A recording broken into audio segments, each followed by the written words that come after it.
Et il y a de plus en plus de praticiens à diplôme hors Union européenne qui nous sollicitent. On les appelle maintenant les PADU, c'est devenu commun.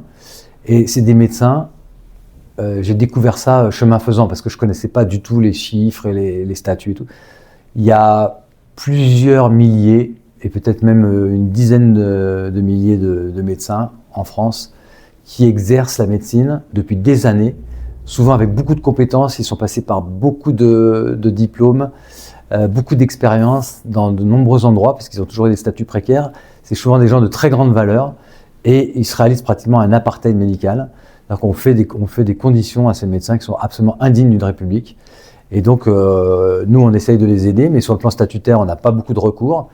Et je pense qu'à ce niveau-là, il y a vraiment un racisme d'État, tout simplement, j'ose le dire comme ça, qui laisse ces médecins dans des situations invraisemblables, au motif qu'ils n'auraient pas les compétences requises, ce qui est la plupart du temps faux. On est sans issue, on est sans recours.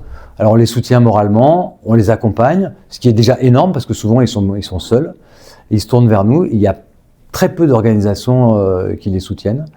Ils ont été obligés de s'organiser eux-mêmes dans une association pour défendre leurs intérêts, mais ils n'ont pas de relais syndicaux. Donc je pense que Force ouvrière, à la fois par ses relais dans les représentants du personnel et par l'existence du syndicat national des médecins, a un rôle tout à fait important à jouer vis-à-vis de ces médecins.